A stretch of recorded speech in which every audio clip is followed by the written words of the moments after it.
dan 358,6 elektron volt. Nah, mungkin itu dari saya, Bu. Saya ucapkan Assalamualaikum warahmatullahi wabarakatuh. Saya kira ucapkan terima kasih.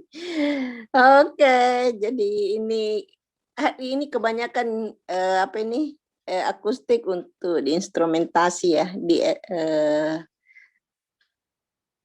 Oke, sekarang Agung, ya mudah-mudahan selesai sebelum mesti kita salat Jumat.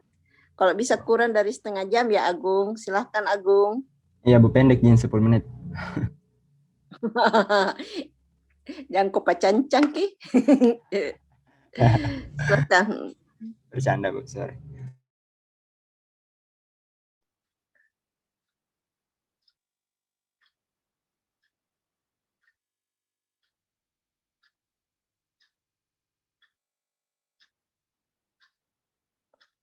Oke.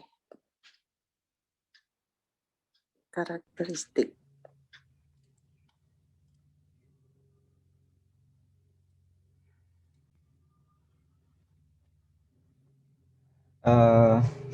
Tunggu. Oke, baik. Bismillah. Assalamualaikum warahmatullahi wabarakatuh dan selamat pagi. Jadi, perkenalkan nama saya Agung Prawira Negara, NIM H02117150. Kemudian topik artikel jurnal yang akan saya presentasikan pada hari ini adalah judulnya itu Acoustic and Thermal Characterization of a Novel Sustainable Material Incorporating Recycled Microplastic, atau karakterisasi termal dan akustik dari bahan material limbah mikroplastik. Oke, kemudian ini artikel jurnalnya di Science Direct. Ya, penampakannya seperti ini. Kemudian ini outline pembahasan, latar belakang, kemudian alat dan bahan serta metode, hasil dan diskusi, dan terakhir kesimpulan. Oke, ini kita mulai dari latar belakang. Nah, jadi topik masalah yang diangkat di sini itu adalah terkait dengan sampah laut, atau yang bisa kita definisikan sebagai objek apapun yang telah digunakan oleh manusia yang kemudian setelah dia digunakan, dia dibuang dan sampai ke lingkungan laut. Nah, saat ini penggunaan atau konsumsi plastik itu kan sangat akrab dengan kehidupan manusia, sehingga tidak heran kalau misal kita bilang bahwa plastik ini dia punya perannya tersendiri dalam kita punya kehidupan. Nah, kemudian terlepas dari hal-hal positif dari penggunaan plastik ini ada dampak buruknya juga. Nah, salah duanya adalah ini maksudnya dalam konteks lingkungan laut atau dampak yang diberikan terhadap ekosistem di laut. Jadi yang pertama itu dia dapat mencemari air dan tanah. Kemudian yang kedua dia menjadi polusi bagi hewan dan mikroorganisme. Kemudian dia juga berpotensi untuk merusak rantai makanan dan sebagainya. Nah, tercatat bahwa plastik saat ini dia merupakan jenis material yang paling banyak presentasinya yang ditemukan di laut lepas. Nah, seiring dengan berjalannya waktu, jumlah plastik yang ada di laut itu dia menjadi semakin banyak. Sehingga satu hal yang kemudian menjadi penting untuk kita pikirkan adalah terkait dengan mau kita kemanakan dan mau kita apakan sampah-sampah plastik ini. Apakah akan kita biarkan begitu saja dia di laut yang kemudian dia akan merusak ekosistem dan sebagainya? Nah, oleh karena itu, maka kita perlu melakukan sesuatu terhadap sampah atau limbah mikroplastik ini. Nah, salah satu caranya adalah dengan kita olah limbah mikroplastik ini menjadi sesuatu yang bersifat eco-friendly, kemudian bermanfaat bagi umat manusia, dan bersifat ekonomis. Bernilai ekonomis, sorry. Nah, untuk itu, sudah ada beberapa penelitian yang terkait dengan hal ini. Beberapa di antaranya itu dia mungkin seperti yang saya tampilkan ini Omran et al. Dia buat dia jadikan bubuk kaca itu dia sebagai bahan pengisi beton atau concrete filler. Kemudian ini yang lain, ini Gong et al. Dia mau buat dia buat foam glass dari limbah kaca amber. Kaca amber itu seperti ini. Oke, ini enggak begitu penting sebenarnya ditampilkan. Nah, jadi di paper ini intinya yang mereka mau buat itu mereka mau mencoba untuk membuat foam, atau lebih tepatnya istilahnya mereka di sini adalah open cell foam yang berbasis biopolimer sebagai matriksnya, kemudian limbah mikroplastik sebagai fillernya atau pengisinya. Dengan menggunakan alginate matrix atau algin mungkin lebih singkatnya, yang dipadukan dengan bubuk limbah plastik dengan tujuan untuk menghasilkan produk foam yang baru yang nantinya bisa mempunyai kemampuan dalam menahan panas atau thermal insulation dan punya sifat akustik. Punya sifat akustik ini maksudnya adalah mungkin meredam suara. Ini gambarnya seperti ini. Ini yang di sebelah kanan. Produk yang mau dia buat itu kira-kira seperti ini. Oke, nah jadi spesifiknya itu yang mereka mau lakukan di sini, yang di paper ini maksudnya. Jadi mereka akan analisis sifat makro dan mikro dari material yang baru ini, dari open cell foam yang dia buat, dengan memberikan variasi kuantitas fillernya, dan beberapa hal yang lain. Nanti dijelaskan di slide selanjutnya. Kemudian nanti di bagian akhir, mereka akan karakterisasi sifat thermal dan akustiknya, dan kemudian menganalisis pengaruh mikroplastik ke sifat makro dari open cell foam yang dia buat ini. Oke, seperti itu kira-kira. Nah, ini kita masuk ke bagian apa ini? Ini bagian kedua. Tunggu sebentar dulu. Iya, seperti ini. Ini kita masuk ke bagian materials and method.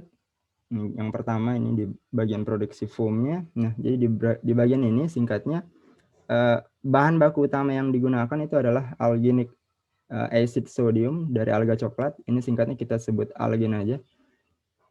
Oke, kemudian ada gliserol dengan konsentrasi 99,5%.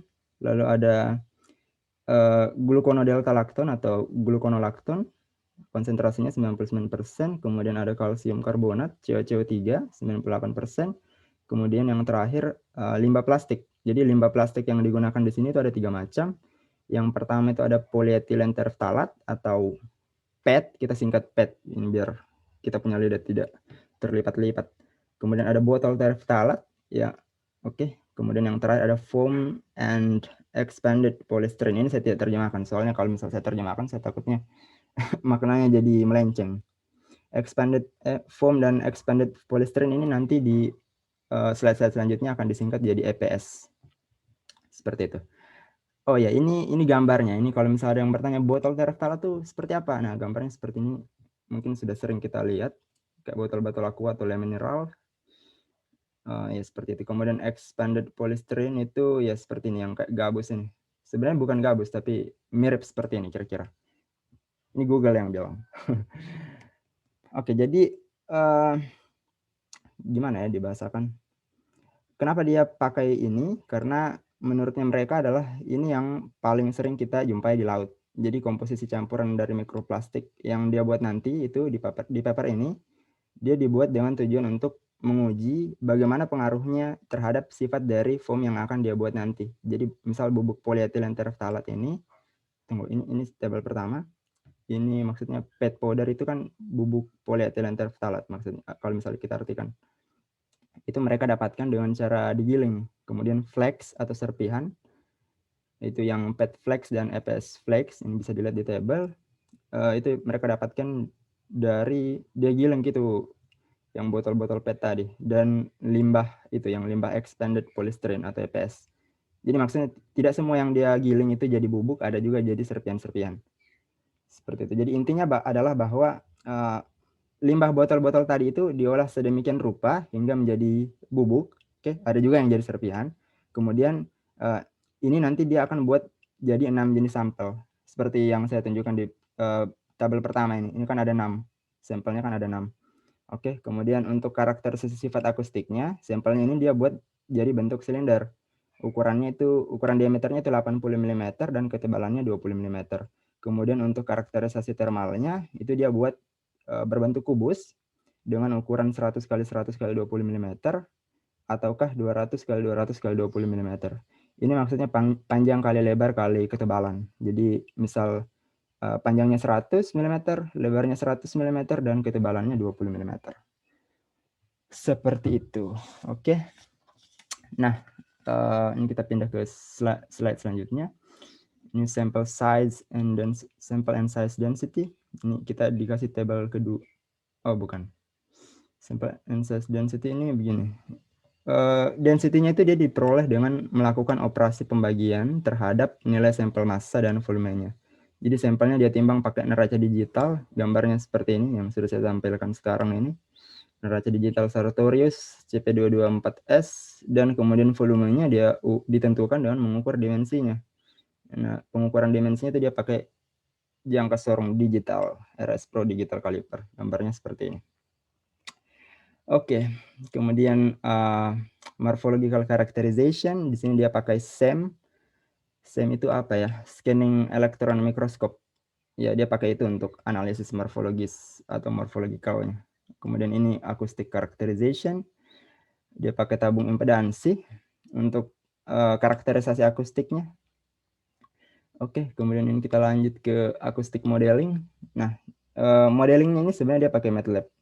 Pakai perangkat lunak MATLAB. Kemudian beberapa parameter yang akan dia tentukan itu seperti yang saya tampilkan ini. Yang pertama flow resistivity itu sigma, kemudian porositasnya tortuosity, kemudian viscous characteristic length, dan yang terakhir ini thermal characteristic length atau lambda A accent.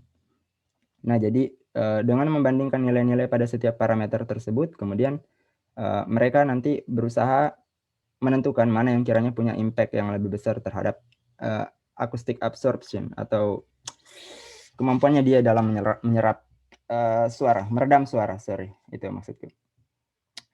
Kemudian ini kita lanjut ke 2.6.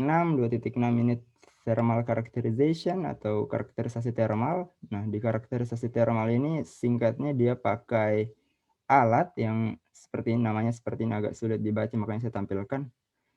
HFM ini maksudnya heat flow meter. Jadi mengukur laju aliran panas lah istilahnya.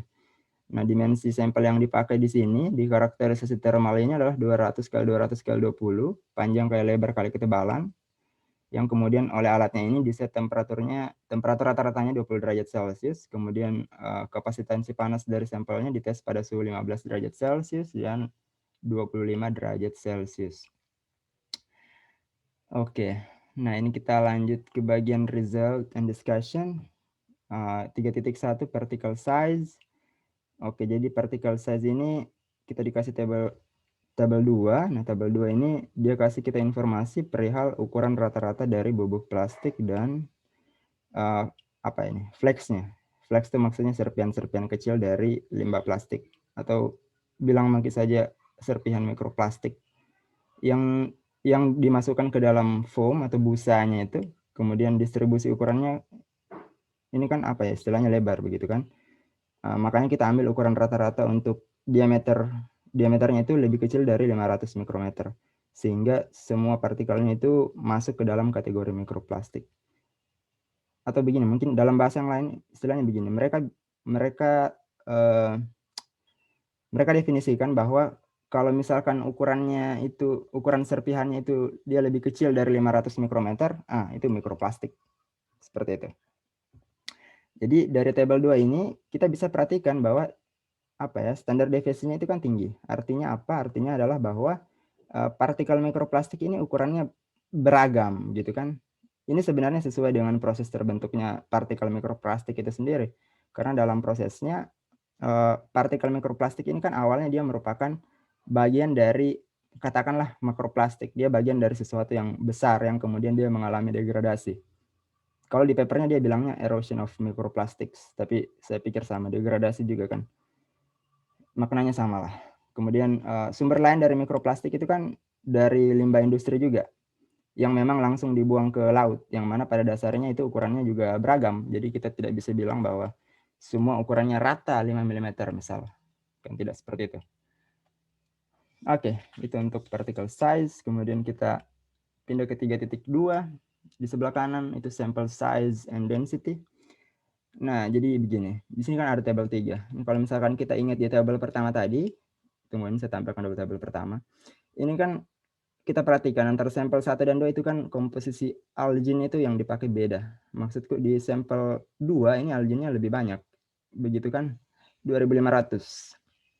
Nah, kelanjutannya ini kita bisa perhatikan di tabel 3 kita yang di sini, yang sebelah kanan ini. Jadi kita bisa bilang bahwa persentase atau konsentrasi dari algin dalam sampelnya kita itu dia berpengaruh. Jadi semakin besar alginnya, artinya sampelnya dia akan punya density yang lebih tinggi. Artinya apa kalau density-nya lebih tinggi? Artinya adalah bahwa strukturnya itu dia lebih kompak dan pori-porinya atau lubang-lubangnya itu dia lebih sedikit.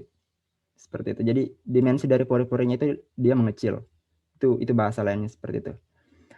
Oke, kemudian ini kita pindah ke 3.3, itu visual inspection. Itu di sini kita dikasih gambar seperti ini. Jadi begini.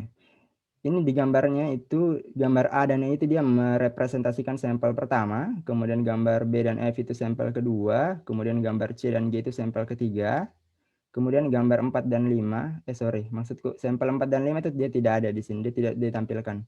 Alasannya karena dia tidak jauh berbeda dengan sampel ketiga. Jadi untuk gambar C dan G ini dia bisa juga mungkin merepresentasikan sampel 4 dan 5. Kemudian gambar terakhir, gambar D dan H itu adalah sampel terakhirnya kita atau sampel ke-6. Nah, ini kalau misalkan kita perhatikan, jelas sekali bahwa ya tentu semua hasilnya beda kan. Karena komposisi penyusunnya beda-beda juga. Nah, ini bisa kita perhatikan di tabel 1. Tunggu, tabel 1 tadi ini kan sampel 1 dan 2 itu komposisi fillernya sama. Filler itu maksudnya CaCO3, gluconodectalactone, kemudian bubuk PET flex dan EPS flex serta total mikroplastiknya itu kan sama begitu kan.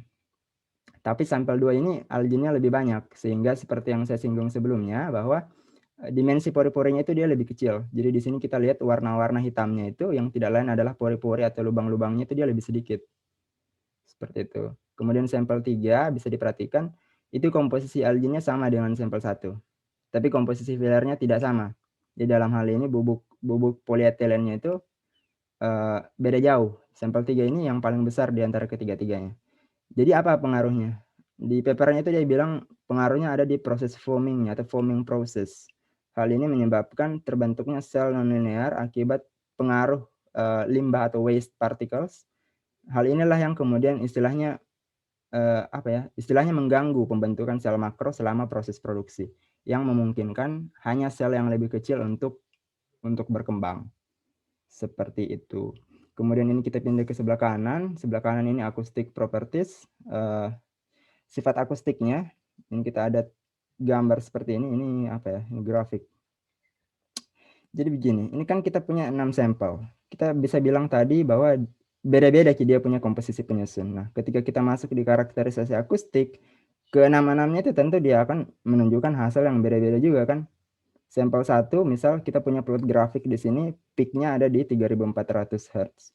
Kemudian, maksudku apa ya? Maksudnya maksimal absorpsinya itu di 3400 Hz. Kemudian sampel 2 di 2600 Hz. Kemudian sampel 3 dan 6 itu di 3220 Hz. Dan yang terakhir sampel 4 dan 5 itu di 2300 Hz juga. 2300 Hz. Ya.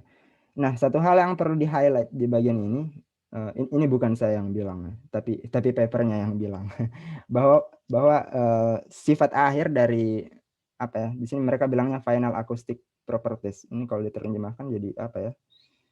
Sifat akustik akhir. Ya, sifat akustik akhirnya itu dia dipengaruhi oleh seberapa banyak bubuk mikroplastik atau bubuk polietilen tereftalatnya tadi yang dipakai di biomatrix dari sampel-sampelnya kita. Seperti itu. Nah, ini kemudian 3.7 thermal characterization, ini karakterisasi thermal. Nah, gimana ya ini? Jadi hal yang diketahui di bagian ini adalah kuantitas dari konduktivitas thermal lambda dan kapasitas scalar jenis C. Kapasitas scalar jenis ini dia merepresentasikan seberapa banyak energi yang disimpan oleh foamnya itu. Jadi menunjukkan bahwa foamnya ini dia memiliki kapasitas yang besar atau tinggi dalam menyimpan energi. Kemudian selain dua itu, di sini juga ada D dan E. D ini maksudnya diffusivity, kemudian E itu effusivity. Singkatnya effusivity ini dia merepresentasikan kemampuan suatu material atau foamnya itu dalam bertukar suhu atau panas dengan lingkungannya. Jadi intinya adalah bahwa effusivitas ini penting dalam menjelaskan ini saya tidak terjemahkan juga, takutnya saya salah terjemahkan.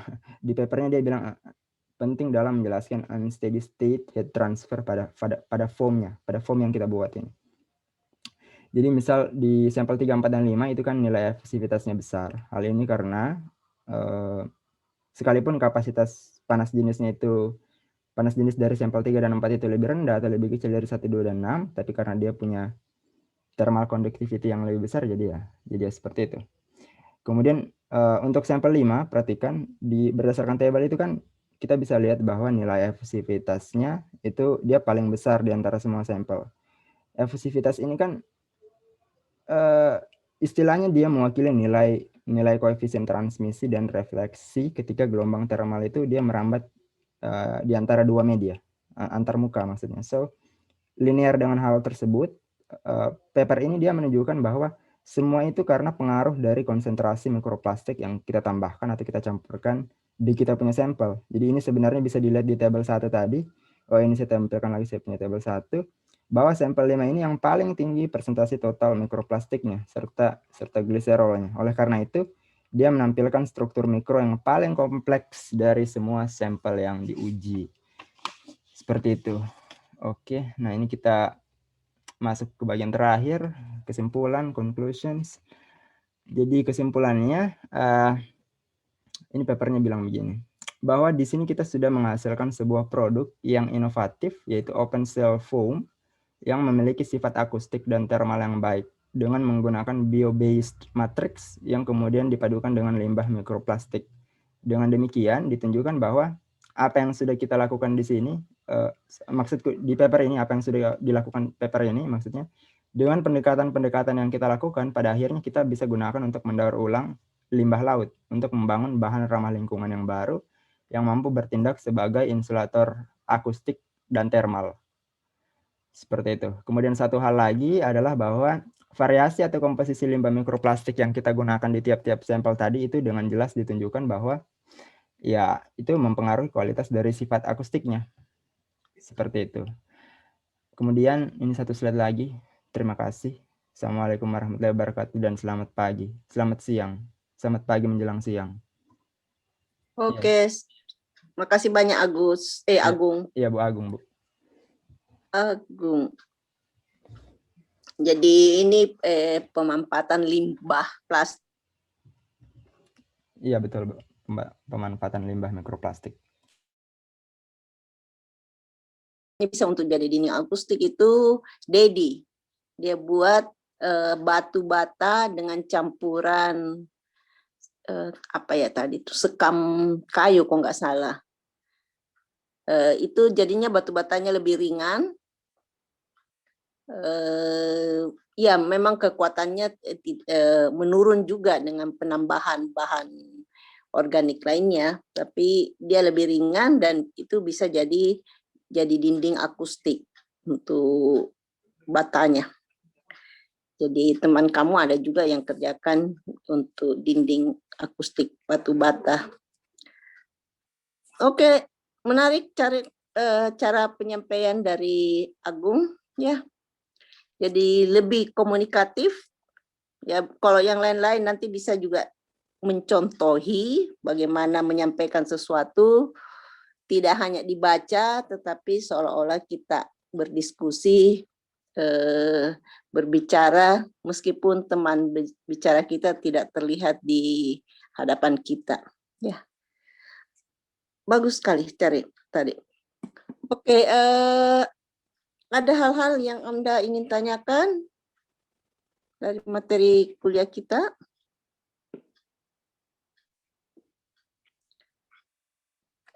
Tidak ada? Oke, kalau tidak ada, makasih.